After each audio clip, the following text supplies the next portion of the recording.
Educational injustice. It is one of the root problems of the inequality and the divided society we are facing right now. We have urban districts and cities that are divided by social status. We have schools that are divided by social status, and in Germany it's especially severe. Major international organizations acknowledge the severity of this problem. Yeah, the OECD, the Club of Rich Countries, and the International Monetary Fund say it's a huge problem and we have to act upon it, but this is not happening. Why is that the case? Those most directly affected by educational injustice don't have a political lobby. They don't have a public voice. It is people from privileged families who end up in decision-making offices and who neglect the problem because they don't have a clue about the reality of these people that are affected.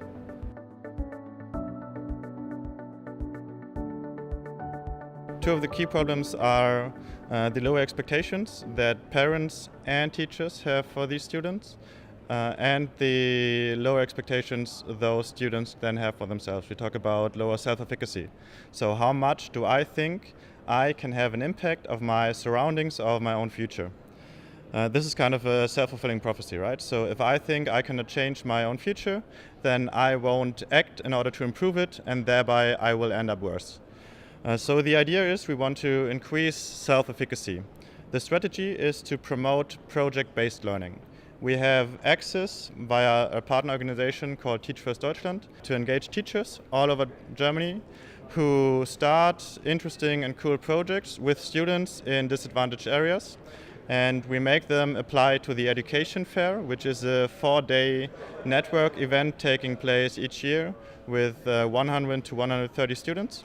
And when they apply for our event, they have to declare how they can take on responsibility on the education fair. So each single student that's attending the education fair is taking responsibility for a workshop, for an event on stage, for some organizational issue, for instance, moderating a political debate with representatives from the major political parties.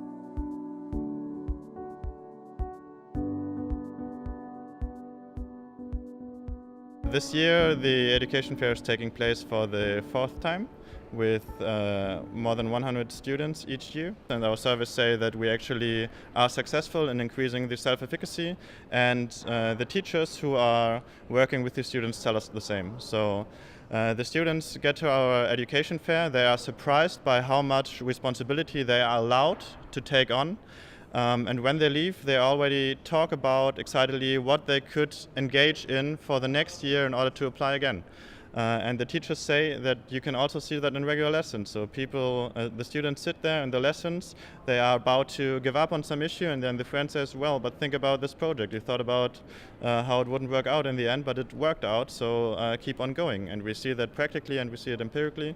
And additionally, we try to let students practice responsibility beyond the education fair each year. So this is just the highlight. For instance, we have 10 winners who are former participants who are part of the organizational team. And they participate in organizing the education fair and take on huge responsibility that they never would have thought they could be able to handle 2 years ago.